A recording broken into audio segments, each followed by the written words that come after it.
mute you guys if I need to for sound. Good evening and welcome to Reverend Sherri's online Metaphysical Bible Hangout. This Bible experience is an extension of Understanding Principles for Better Living Church, where the Reverend Dr. Della Rislett is the minister and founder. Up Church is a Bible-based New Thought Christian church, and if you're in the Los Angeles area, we would love for you to join us. I am Reverend Sherri James, Assistant Minister of Up Church. Couple of announcements and we will start. Every Saturday, Reverend Sherri Thompson hosts the Spiritual Weight Loss Radio broadcast, and I encourage you to tune in at 9 a.m. Pacific at blogtalkradio.com/Sherri Speaks, or you can dial in at area code 347-826-9368. Got a new blog post coming out this evening, and so you can check that out at revsherri.com. It is actually the second part of a three-part series on why people don't change and how they can. I mentioned this last week. I've got a new course coming out. It's called Jumpstart, and I keep messing with the name, but the Jumpstart part is the same. But right now it's called Jumpstart. Wake up the passion that fuels your life purpose. Essentially, this class is all about finding and activating your life purpose. That what would it feel like to just live at full tilt and to really be on and living at your best self. And I think that so many of us don't even know what we look like at level 10 because life has beat us down so much. We have had so many setbacks and failures in life that the idea of operating at level 10 just feels like a fantasy because there's so many things on our shoulders. And so this course is a 21-day teleclass, and I'll be sending out more information about that. Just to make sure that you get it, go ahead over to revsherri.com and sign up for my newsletter, and you'll be able to find out, what the wins, wheres, and ins and outs of that course.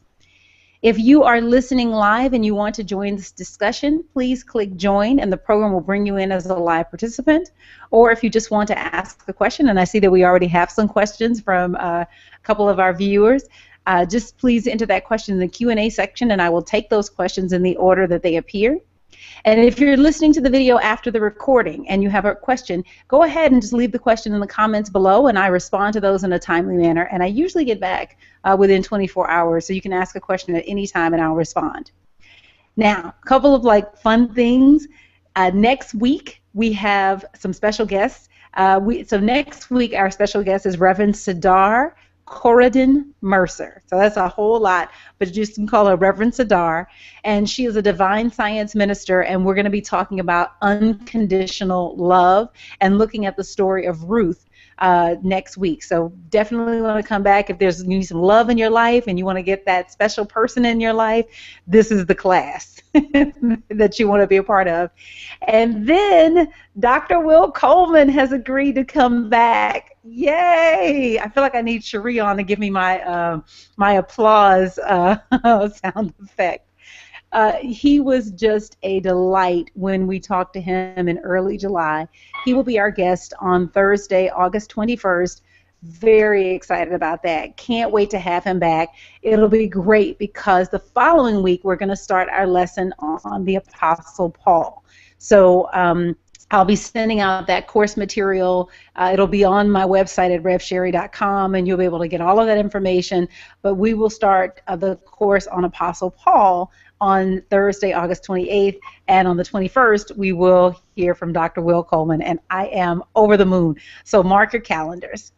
And finally, if you like this broadcast, please subscribe so that you can be notified of other videos that I post besides these classes. And definitely just to keep up with the things that are happening. I'm really, picking up steam with a lot of the stuff that I have planned to come through revsherri.com. And so I would love for you to be a part of that. And one of the best ways to do it is to subscribe to my YouTube channel because I'll post a lot of things here, or go right on over to revsherri.com and sign up for my newsletter. Now, this journey is rooted in Scripture. And the scripture behind this is Matthew chapter 28, verse 19 through 20. Go therefore and make disciples of all nations, baptizing them in the name of the Father, and of the Son, and of the Holy Spirit, and teaching them to obey everything that I have commanded you. And so right now, I'm just going to ask that you just center yourself. and put the attention on the breath. And just take a moment to remember that there is only one power and one presence, and that power and presence is God the good, omnipotent.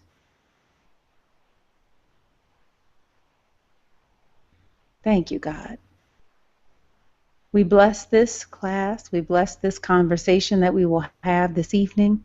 We just give thanks and praise for our guests, our special guests who will be teaching us this evening, and we're so looking forward to everything that we're going to learn.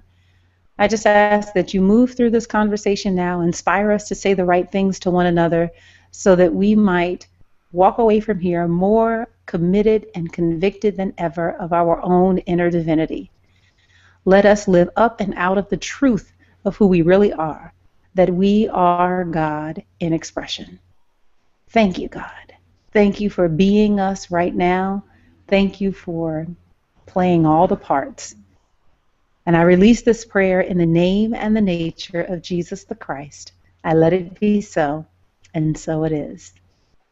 Wonderful. Okay, I feel like I have the best job ever because I get to just sit and chat with like my friends. So this is the conversation that I could have. You know, anybody knows me, they know that I could talk about spirituality, spiritual healing, spiritual principle, the Bible, you name it, forever and ever. And I really actually don't get tired. And I have to temper myself at parties or events because I can go deep and long. So our special guest tonight is the Reverend Eric Ovid Donaldson. He is the senior minister of Unity Christian Church in Memphis, Tennessee. I'm going to share with you a little bit of his bio, and then I'll let him just kind of pick up from there. And this is going to really be a Q&A session, and we actually already have a couple of questions to start. So, but Reverend Eric Ovid Donaldson has dedicated his life and his talents to creating health, healing, and well-being in the world through information dissemination, inspiration, and action. He has over 30 years of church leadership experience, which began as the president of his childhood church's youth group, the Youth of Unity at Detroit Unity Temple. Since that time, he has served as the president of the International Youth of Unity, a youth minister, and an executive director of a nonprofit organization dedicated to connecting faith communities with foster children, recovering addicts, and ex-offenders. Reverend Donaldson celebrates 20 years as an ordained minister this year. The Healing Workshop Weekends is Reverend Donaldson's signature ministry. The Healing Workshop has resulted in healings of all kinds around the country. His healing approach is based on the teaching of Jesus, the teachings of Charles Fillmore, and universal spiritual principles that he shares through his ministry. He is married to his wife, Valencia, who has given him 13-plus years of inspiration. And they have 2 children, Deja, who is 10, and Davon, who is 8, to keep them on their toes. And if you want more information on Reverend Donaldson, you can visit him at unitychristianchurch.info. That is unitychristianchurch.info. Hey there, Reverend Eric. Hey, good to see you. Yes. I really am. I'm like you. I can go all evening long just talking about things of a spiritual tone and nature. And so thank you for having me on this program. What a wonderful idea this is. Thank you. I'm going to start because we actually have a question that came in, and I thought I was going to do this a little bit later. But I think I'm going to do it now. This question comes from Bright. And Bright, you'll have to tell me where you are. I just know you're in Europe. And before we got on, I told the story of how I completely botched the time zones with you, Bright. But he writes, Reverend Eric Ovid Donaldson, what are some of the specific things that we need to do in case you are working among a certain group of people who do not believe in God, and in fact, they say that there is no God? In such a situation, what do you do? So we're going to take the hard question first. And that's a big question. And if you are, if you have a particular belief, then the first thing that I would do, Bright, is to set that belief aside for a moment. find common ground. One of the things that was already mentioned prior to coming on live is that we all believe something. We all have had experiences, and finding that common ground on that is the most important thing. Once we find common ground, we often discover that we actually do believe in similar things. We just have different ways of expressing it. So find the common ground. Is it energy? Is it power? Maybe you're calling God Jehovah and they're calling God energy intelligence. It may have a scientific bend, but if you look for the common ground and start there, then you can go deeper. So I wouldn't even try to convince anyone of my particular belief. I would simply try to establish relationship first. Let's do everything in love. I like that. I like that. I think that one of the things that you hit the nail on the head is that trying to convince someone that God needs no defense. And here's the thing, Bright, is that everybody believes in something. We just happen to call it God. But God's name is not God. God's name is whatever we call it.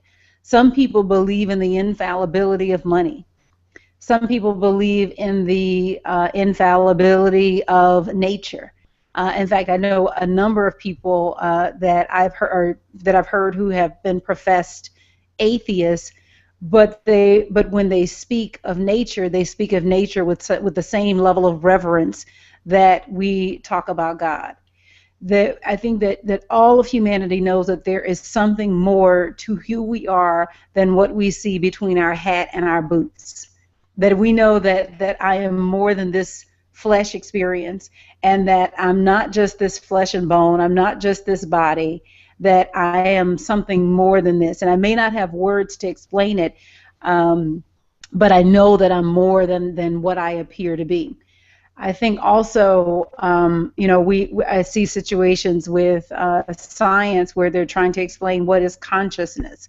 Consciousness is a term in New Thought that we use often, and with consciousness, it's what is it? We define it as the sum total of our thoughts and feelings, but really, what is it? That what is this observer? Because there's this conversation that you and I and Eric and Ja and Raymond and that we're all having, but then there's also the us that is observing this conversation. That simultaneously, while we have the ability to be in it, we have the ability to be out of it and watching the proceedings. And so we're aware that we are so much more than just this physical experience. So I think that it is to loose the idea of needing to convince someone of anything and really to work on what you believe. Because what you believe about God plays out in your life, world, and affairs.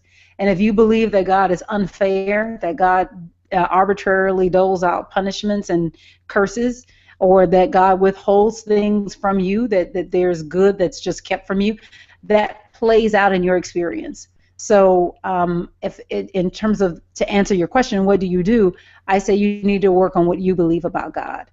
And that what someone else believes has no bearing on your own experience. Only what you believe actually touches your experience. So I hope that helps. I hope that Eric, I don't know if you had anything else you wanted to add to that, but I hope that helps your the question that you have on your heart, Bright. So Eric, now, one of the things when I was going through your bio, I had this tinge of jealousy, right? Because you were raised in unity. And I think I stand with any adult that has found unity at, past the, I got into unity, UFBL, which is an organization that was founded using the same principles, the same teachings. Johnny Coleman, who founded the Universal Foundation for Better Living, is an ordained unity minister. And in the early 70s, she broke away and formed her own organization, the Universal Foundation for Better Living. She renamed her church, which used to be Christ Unity Temple, to Christ Universal Temple, and then started ordaining men and women under her own organization. And so my church, Understanding Principles, is a part of that organization. So I came to UFBL in my mid to late 20s. And I know for sure that anybody that I talked to who got to this in their adult years, especially past the age of 25, feels like, God, where would I be if I had this as a child? So tell us what that was like, Reverend Eric. What was it like to grow up and know that you are divine as a baby?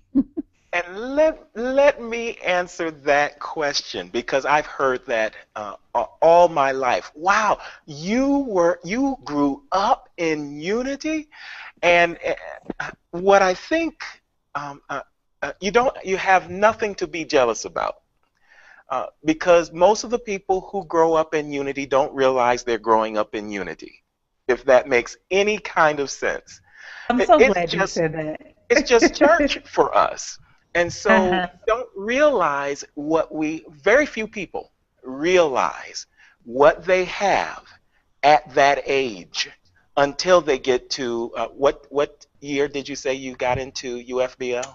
I was 26 to 27, somewhere in there. Mm-hmm. That's about right. Now, let me tell you what happened in my life. Okay. Okay. It was church. Church for a kid is church for a kid, no matter what it's called.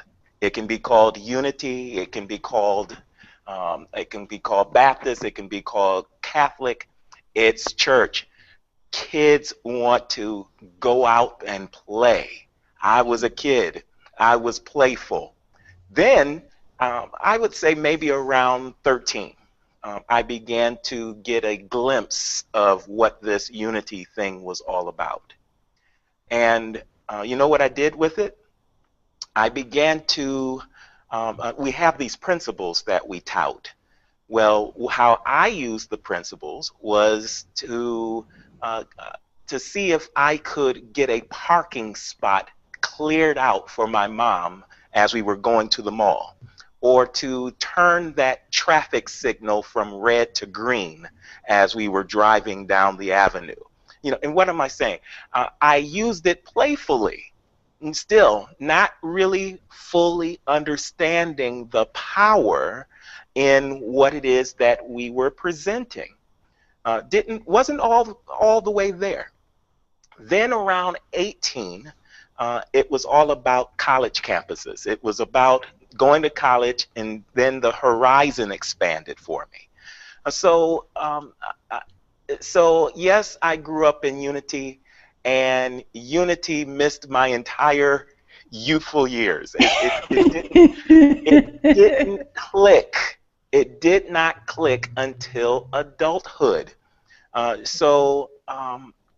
It's not as though I'm some sort of avatar or some sort of mystical, you know. We all want to think that, wow, if I got this when I was 2 months old, then I would be levitating by now. No, I'm not levitating. I'm practicing the principles diligently and as carefully as I possibly can, like everybody else.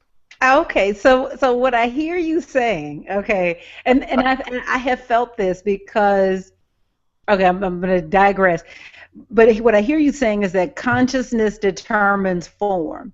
And so though you may be in an environment and there may be a feast of divinity and divine teachings around you, that until you walk up and take the meal off the plate, it's not your meal. That's right. Okay. The reason I say that is because I've heard people who go back and look at how much money they had when they were in their 20s, or athletes who have, made a busload of money and then lost it all and said, if I just had half of the money that I had then. And the thing is that you have according to your consciousness. And Yes. so that if it were yours, meaning you have it in here or in here, then it would still be here. And whether or not there was an injury, whether or not there was someone who swindled your money, a wrong, a deceitful business manager, or whatever, that consciousness determines who you are, and that there is nothing that you have lost. There is only what is already inside of you pressing out into expression. Is that what I hear you saying? Yes. And so, this idea that if only I had known this chronologically in my youthful years, then things would be different. Maybe not. I think we come into there's an evolution. It doesn't go on man's time. It is on your spiritual time. Your season might be a way of putting it. And so I wouldn't put an age to it, and that kind of logic really doesn't hold water in this instance. When you're ready to know the truth, you'll know the truth, whether it's at 8 years old or at 68 years old. When it's your time, it's your time, and all that is possible for knowing that truth is available in that moment. You lose nothing. Nothing is wasted. Nothing So is wasted. Okay. it's your time. Enjoy your time. Be in the now. Be in this moment right here. You didn't miss a thing. Trust me Got on it. that. Got it. Got it. Got it. I'm going to take that to the bank. I didn't miss a thing. Thank you for that. Let me ask you, when you did wake up to who you were, your divinity, did wake up to, what you were being taught in unity, was there a particular teacher? Like what was that that was the moment that said, oh my God, look at what I've got? That was as international president. When I was elected international president of the Youth of Unity at 17 years of age, that's when I began to take it on differently and really began to study these principles, because part of my duties was to go around the regions to these wonderful regional rallies and conferences and do workshops at 17 years of age, which was really profound for me. So I said, maybe I really need to take a look at what they've been trying to teach me all these times, instead of trying to find a parking lot for my mom, or a parking space for my mom, or changing a traffic signal, or all the other wonderful things. I got to tell you this, there was a wonderful guy named Verl Minto. He was at all of the regional rallies. And Verl had this wonderful way of emanating his aura and then moving out of the way, and the aura would just hover right there in the spot, and all of us young folk would go, ooh, wow. And so he had us all going trying to get this aura to go up, and then we would move and say, did you see it, did you see it? And that's how we used truth at that period of time. Now it's changing. Now that I'm international president, I can't go around saying, look guys, I have an aura, and trying to emanate this, electricity out of my body, out of my being.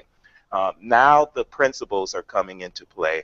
Now Emily Cady comes into play. Now Eric Butterworth comes into play. And when Eric Butterworth, my goodness, you talk about a slap in the face or a cold water splash. Yes. Incredible. Now I'm really looking at this differently, and I'm looking at the rest of my life and saying, okay, how can I utilize these principles that will allow me to have what I say I want, be who I say I am? That was the moment right there, and Yeah. it took off. I took off from there. Got it. So now, did you know at that point that you wanted to be a minister, or where did that come in the process? No, I did not want to be a minister. That's the irony of the whole thing. Everybody saw minister on me. Oh, he's a minister. He's a minister. Since the age of 12, I didn't want Wow. any part of it. You know what I liked? I liked advertising. I would sit down in front of the television. I would skip the programs. I would wait for the commercials to come on. Loved commercials. Wanted to create them. So I went to Michigan State, I studied advertising, went to Chicago, worked in retail advertising. Then the bottom fell out. There was a hostile takeover attempt, and in order to circumvent it, our parent company decided to sell off Marshall Fields, where I worked. And as a result, the middle management was dropped. I suddenly found myself unemployed. And as a result, I had an opportunity to do it all over again. And asking that question brought Les Brown into my life. I showed Les Brown some of my writings. He said, if you can write this, you can recite this, you need to consider practicing to becoming a public speaker. And so that's exactly what I did. And he helped me to form my first company, DreamQuest Success Seminars. I was helping people with their dreams, came out with a Motivational Moments CD, which, by the way, I'm still using to this day. That was in the early 90s. 20 years now, 20 years later, I'm still using that and helping people out with their dreams. Now I'm coming of age and really beginning to put these principles to use. Got it, got it. Motivational moments, is that what it's called? Motivational moments, that's right. Okay, great. All right, because I'm building a little resource sheet that I'm gonna put up on the site after we finish. Something I wanted to ask you about. So then how did you get to UFBL? Because when I met you, I just thought you were new. You, like everybody else found UFBL, that you got tired of, the traditional Baptist church or the traditional Presbyterian church or the traditional something, and you were like, ugh, enough of that. I'm going on over to UFBL. How did that come about? My mother knew I was in Chicago, and she wanted me to check out a church that would be of my liking, of my familiarity. Knowing that I had always been in New Thought, she thought that Johnny Coleman and Christ Universal Temple would be a good fit. And she knows her son. I went there, and those curtains opened up, and that choir began to sing, and this lady came eloquently floating out onto the platform. Johnny Coleman. Yes, yes. Done in majesty. And I was there looking like, and from that point, I said, this is my church. And shortly after that, I became a platform chairperson for Reverend Johnny. She really took me on. I had the greatest. If you want to be jealous about this. I had some of the best mentors that anybody could ever have. A Reverend Dr. Johnny Coleman, a Les Brown. Yes, Father George Clemens, the first Roman Catholic priest ever to adopt a child. My goodness. A Reverend Dr. Mary Tumpkin, the Bible scholar extraordinaire. Yes. My teacher. That's something to be envious about. Yeah. I've been so blessed to have so many wonderful teachers in my life. And that's what really brought me to UFBL. It was the attraction of the order and the majesty of Reverend Dr. Coleman. Got it. So now, one of the areas that you focus on, anybody who knows me knows that my area of specialty is the Bible. I drink the Bible, eat the Bible, sleep the Bible. All day long, Bible, anything is just where my heart is. But for you, I know that that's spiritual healing. Can you just kind of talk a little bit about like why that's an area that has your attention, and some of the work that you've done in the area of spiritual healing, and then I'm going to talk about what is spiritual healing as well. Wonderful. Let me start there with what is spiritual healing. Spiritual healing for me, now many people have seen Benny Hinn and some of the other faith healers on hands-on healers, and that's not my take on spiritual healing. That's okay if somebody can lay hands on. There's power in the hands, there's energy in our bodies and beings. All of that is very legitimate in my eyes. But that's not my making. That's not where my healing originates.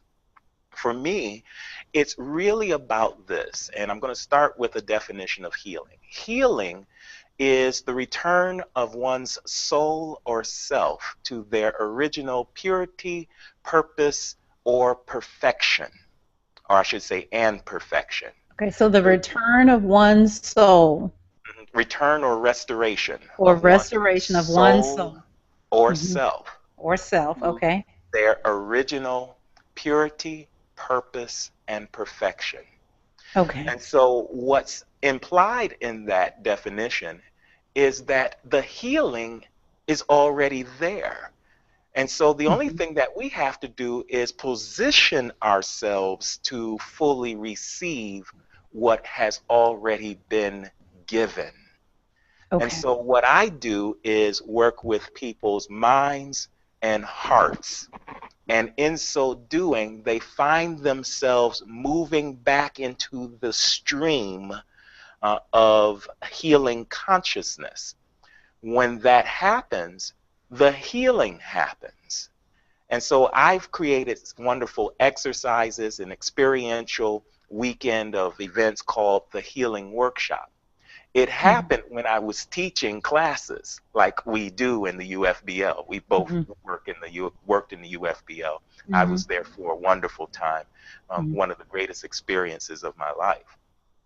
When I was teaching these classes, 10-week courses, I noticed something. The people in the courses would begin to dwindle around the 5th or 6th week.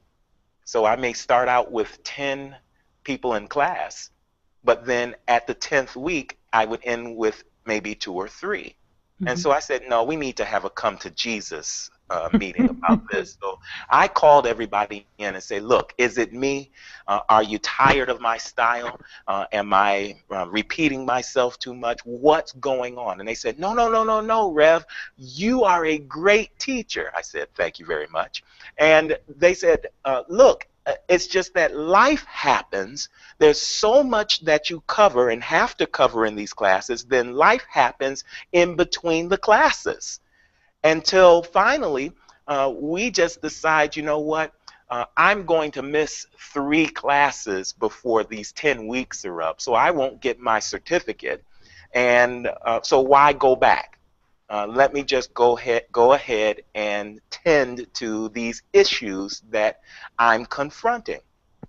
And so I said, well, what would help? Then they said, Rev, can you make these classes shorter? Not 10 weeks, but less weeks. I said, well, that sounds reasonable. What are you thinking? 8 weeks? 7 weeks? They said 2.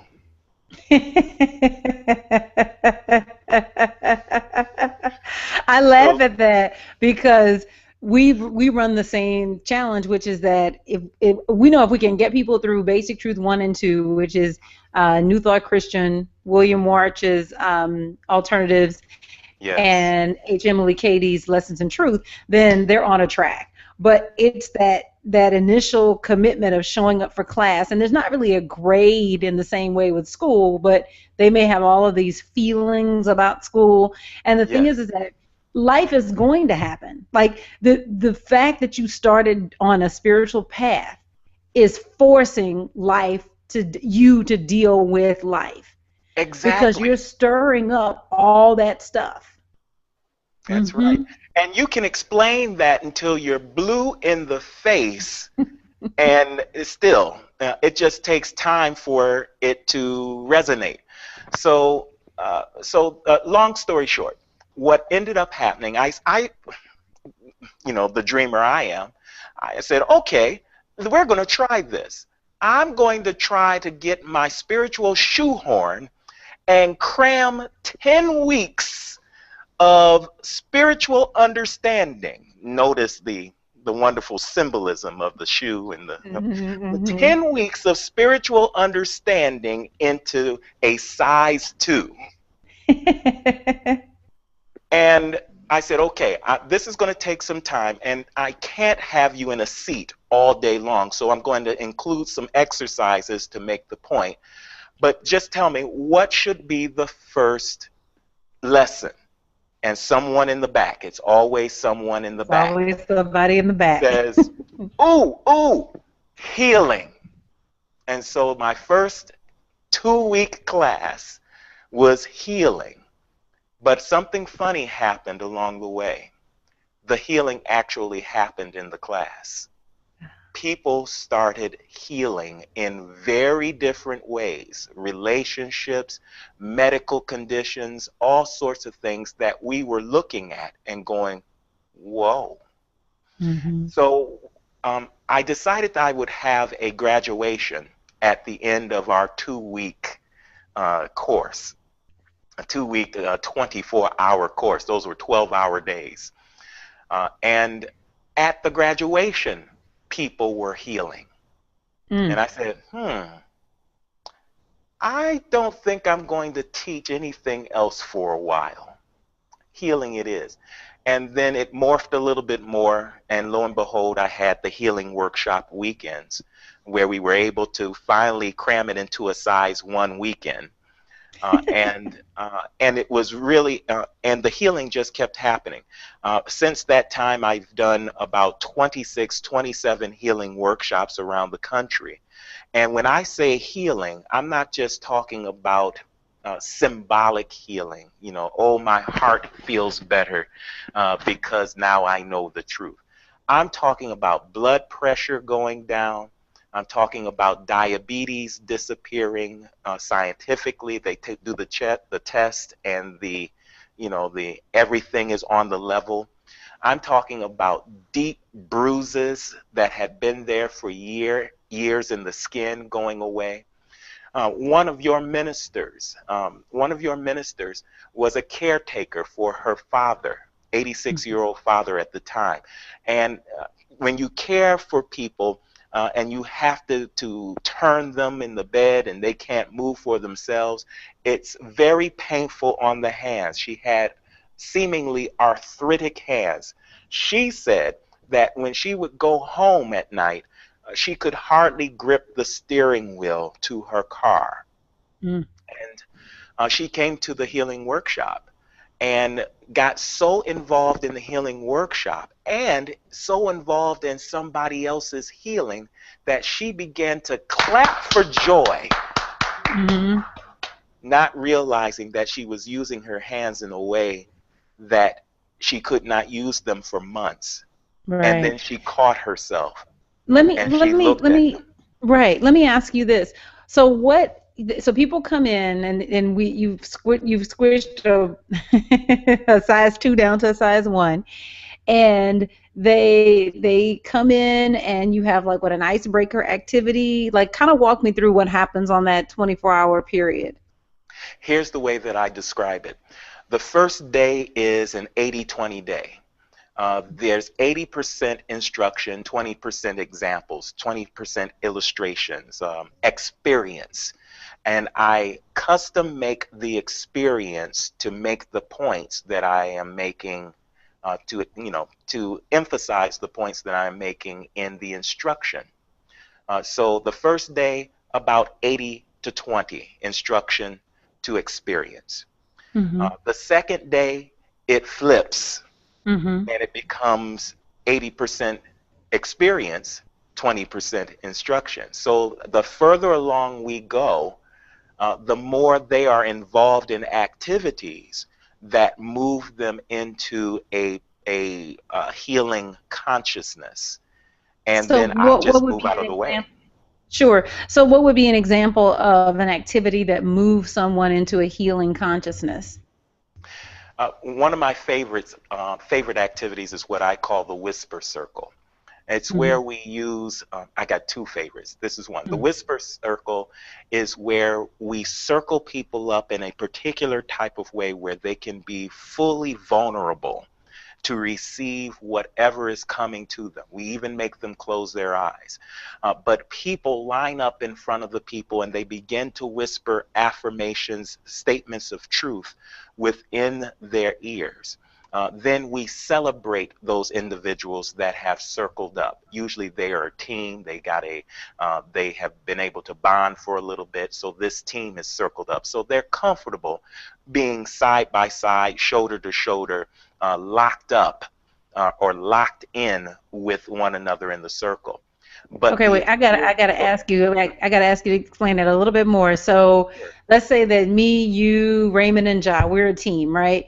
right. So, are we a team at the outset, or are we like do teams form organically, or how does it work?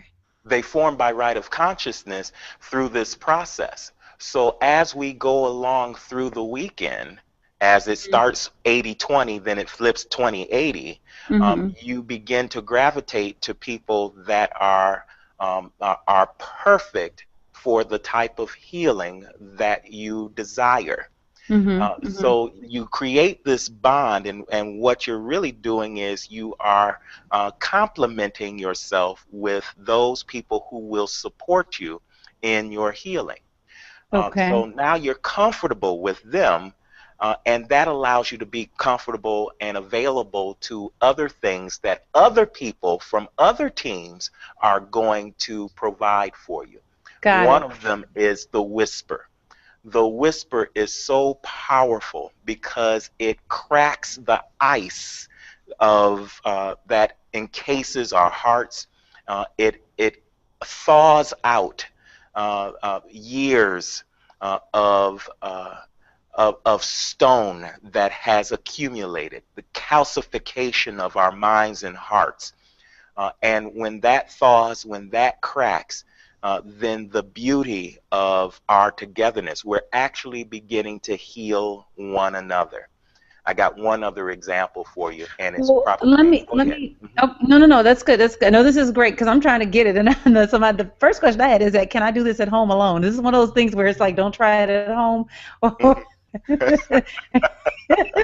Well, you could wait, do definitely I go need into, do I need if you can somebody to find a, do I need somebody to whisper to me in order for the whisper to happen, or can I whisper to myself?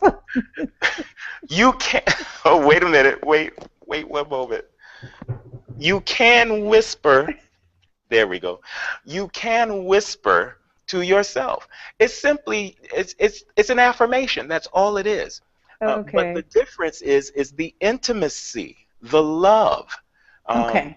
the vulnerability, the openness that we create, the safety that we create in the atmosphere Okay. allows a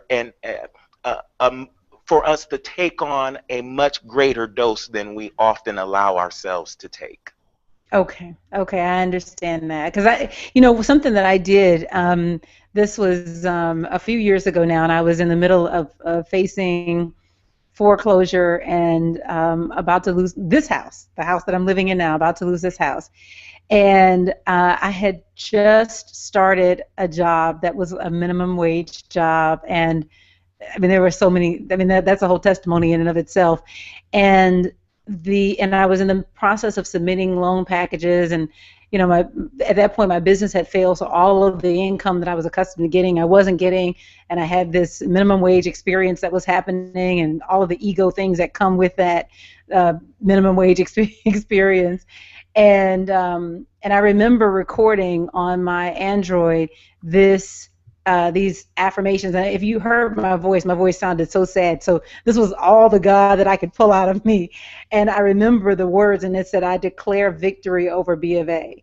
And it was just this kind of like repetition. And I would listen to that and go to bed. And I mean, I barely had a leg to stand on. I mean, it was, it was $8.50 an hour. I mean, it was something crazy that was like, oh my God. And, and I'm trying to say with $8.50 an hour, I need the resources to take care of this property and B of A, I need you to figure it out. And the only thing that I knew that I had is that I had the affirmations, and I knew to use affirmations as a way to just keep my mind focused. That was really what I was doing. I was trying to just keep my mind still so that I didn't run off the edge of, what's going to happen to me, and this is crazy that this is happening, and I'm so tired, because I used to say that a lot. I'm so tired. I'm just tired. I'm so tired. So that was a way that I counteracted. So I just needed to know, can I whisper to myself? So, yeah. Okay, all right. You can whisper to yourself. It does help if you have people whisper. Parents whisper to their children. Yes. You're going to make it. You're going to be a great person one day. All of our hopes, think about that energy. All of our hopes and our dreams from our minds and our hearts and our souls, it goes into those few words with such profound hope. And then it sets in. It's a beautiful seed. It's a gift of a beautiful seed that we give a person. We give a child. We give our children. Yes. And it carries through. It's powerful. We have no idea what we're doing, and then we forget about it, and we don't realize what we've just done. Okay. All I'm doing is I'm taking it back. I love that. Okay, let's do it now. Okay, you're not 3 anymore. You're a little older, but Right. and I'm not going to tuck you in, but you can stand here while I whisper in your ear, and watch. It'll have the same effect. Right.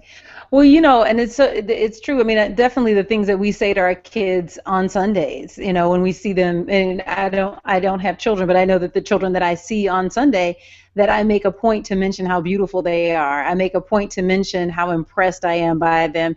And I mean it. I'm not making it up. I really am impressed by them. But I'm also aware that there's a seed that I'm sowing. The other thing, and I think the whisper is, I love this idea, and I'm going to find me some whisperers in my life, especially when I'm in the middle of trying to figure out what to do about my website and all these other things, questions that I have to answer. But what I hear is that the spoken word is healing. Yes. Yes, it is. We've got everything that we need already. We're just not utilizing the tools that we have, and one of them is definitely the spoken word. There's an exercise that we do called the stand, and it's probably the most powerful exercise that we have. Again, I do things in circles, and we get into a circle, and when the Spirit leads you, a person goes into the middle of the circle. The rest of the people are sitting, you're standing in the middle, and you have practiced at home these affirmations. You take one and you begin to say it over and over again, and the people surrounding you will affirm you when they see the change in you by standing up. And one by one, each one stands up when they can see the change take place. Right. Because a change actually takes place when we speak the word with authority and with dominion. Yes. And it is so powerful to see people literally transform before our eyes. There's something in the way, it's not just what we say, it's something in the way that we say it, that then we begin to be it. And it's very powerful. Eric, I'm going to use that this weekend. We have a life makeover boot camp happening at our church this weekend, and I am going to use exactly that. When you said it, it made me think about a story that I heard from Wayne Dyer, and he describes this as something that happens in a village in Africa, but I don't remember which village, and it may not have been Africa, but it was how they dealt with criminals. And when someone committed a crime, that what they would do is that they would bring the person into the circle. And that essentially what would happen is that people would speak greatness into the person. And so what that would look like is, you have stolen something, you have harmed another person, you have whatever, but you've done something to another person.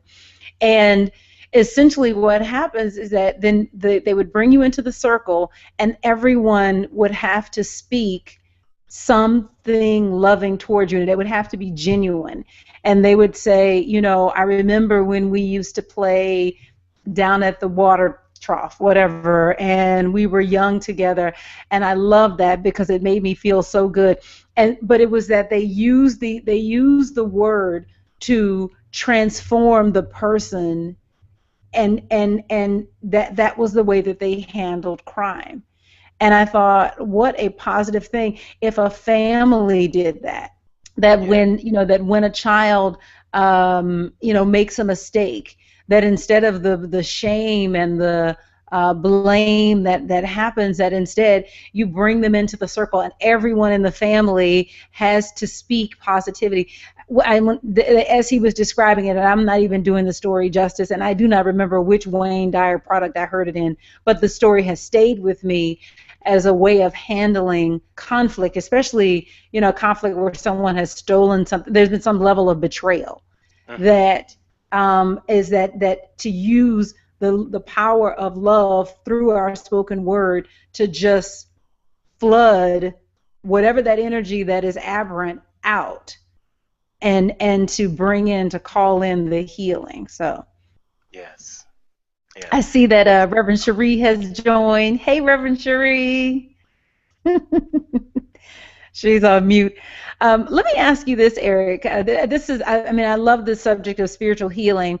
And I have a friend that I care very deeply about who is in a situation right now that is impacting physical mobility. And I want to be able to help, but I'm in a different state. I don't live where she lives. I'm not connected to her other than through telephone calls. Is there something that I can do? I mean, I pray, and this person is in my prayers daily. Sometimes I send them the prayers that I pray for them. But what can I do? Because I just, when my friend told me what was happening with her, I felt a sense of powerlessness and a sense of like, God, dog it. Like, what can I do? I've got all this training. I've got all this spiritual information. What can I do?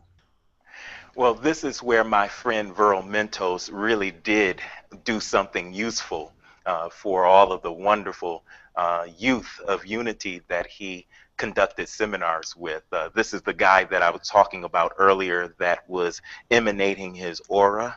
And his energy was hovering and staying in the space, and he was able to manipulate that energy in that way. Well, you said you pray, and we often don't realize just how powerful our prayers are because we only utilize a small percentage of that prayer power. We often use our prayers to simply ask God to create something in another moment. Please heal my friend. Please help my situation. Please provide that bicycle under the Christmas tree for Christmas. Mm-hmm. And that's good. That's good. But there's so much more.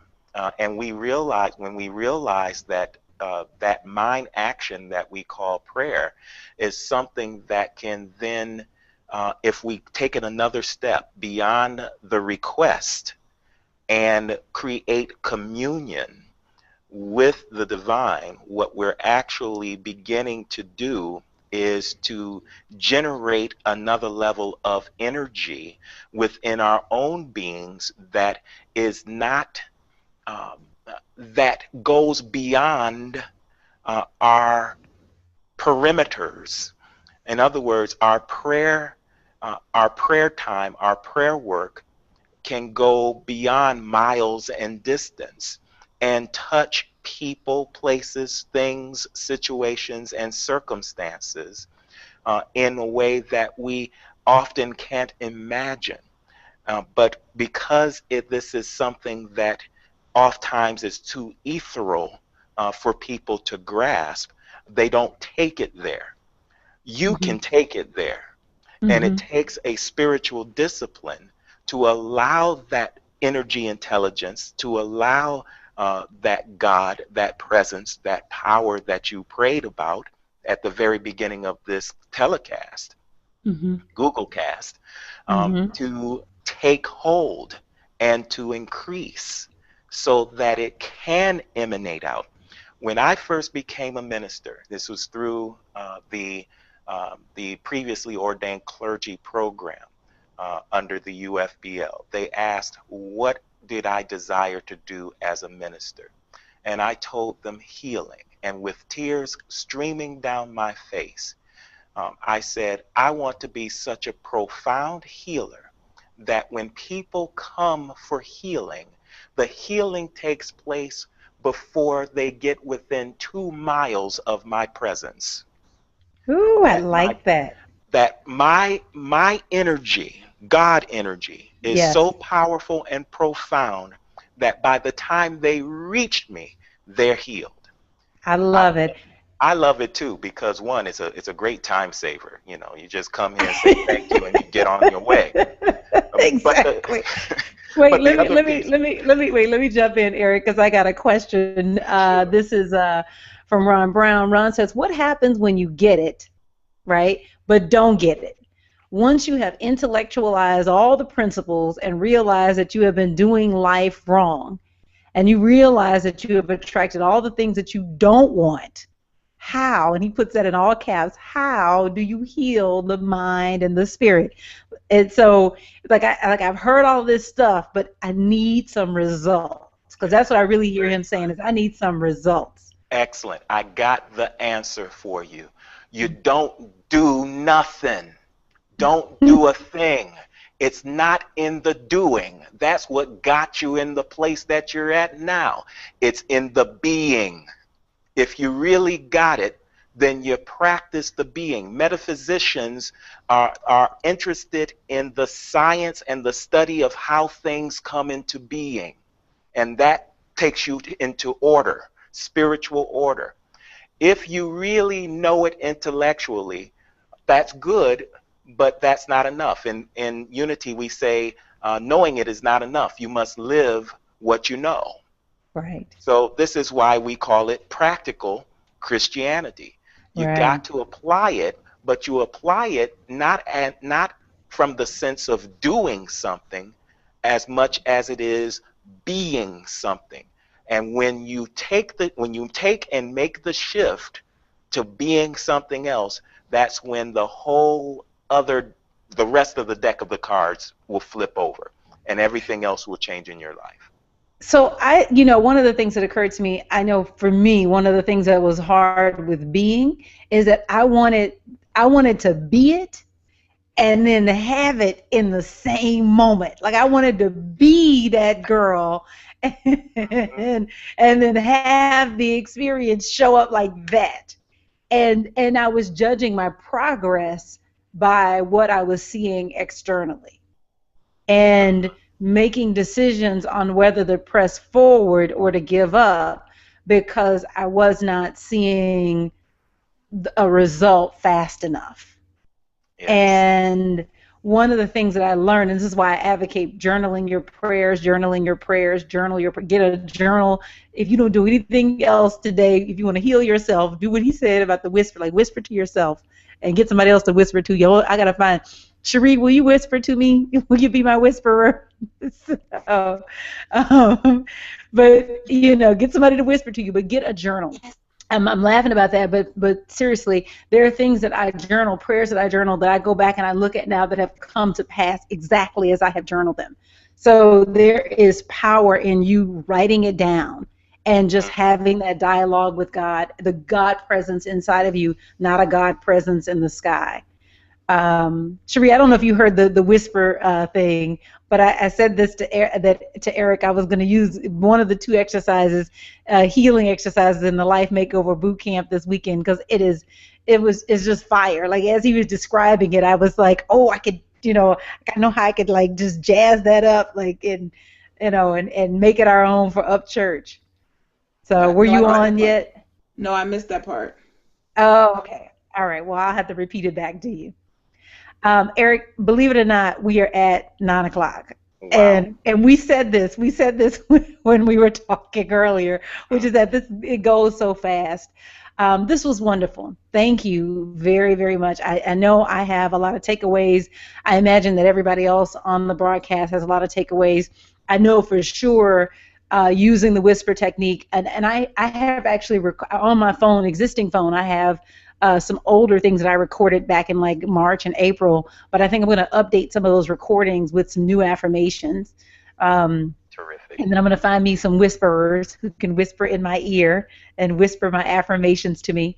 And thank you for that with the prayer with my friend, because I very much believe in the words that I pray, and I very much believe that my prayers are stronger than any error that's expressing in the body. So it was confirmation to just continue along that path.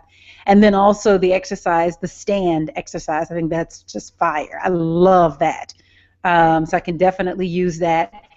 And I'm trying to think something else I heard that I know is a takeaway from me. But I'll throw it out to you. Is there any... Oh, go ahead, Sherri. I said I missed everything. Oh, girl, Eric was dropping science tonight. You here, you catch this one. Eric, before we wrap tonight, can you share one more pearl of wisdom with my audience, and then let them know all the ways that they can find you? Sure. Let me start with all the ways that you can find me. I want your audience to text me. We all use mobile phones now. Text me and text the word "lift me" to 901-654-5634. That's the best way to connect with me. I will send you a subscription to my inspirational, motivational text messages. I send them out. I send over 350 text messages out every single day. And so lift me to 901-654-5634. And the one that you missed, the takeaway that you missed, is that you didn't miss a thing. Oh, yes. Yes. Okay, Sherri, you'll love this one. Oh, that's right. That's right. That's right. So the question I asked him was about growing up in unity, because he grew up in unity. And I know for sure I'm one of like hundreds of other adults that felt like, what if I had this when I was a kid? And even Della says, our kids won't have to go through what we go through. And Eric just kind of smashed all that. And basically said, consciousness determines form, and you could be hearing it, but you're still asleep, and you don't know it until you actually make it your own. So it is. Got it. Eric, this was wonderful. Thank you so much. Thank you, everybody on the broadcast. So glad to have you. I want to remind you, Saturday, August 9th, Reverend Sherri's spiritual weight loss broadcast. Sherri, what's the subject this Saturday? Making a decision. Ooh, making a decision. Okay. So if you are ready to make a decision about your weight, that's the class you want to be in. You ready to just let it go and quit sitting on the fence. Go ahead and make a decision. This is the one that you want to be a part of. I want to remind you that next week we'll have Reverend Sadar Corridon Mercer. She is a ordained minister from Divine Science. The following week on the 21st, we will have Dr. Will Coleman. So all of you, your prayers were heard, your request was heard, and he has agreed to come back to the Hangout on August 21st. And then we will start the Journey of Paul on August 28th. Thank you guys for giving me the space to get ready for teaching in seminary. I'll be teaching in the Johnny Coleman Theological Seminary and teaching the New Testament class. So I appreciate having this space to develop that work.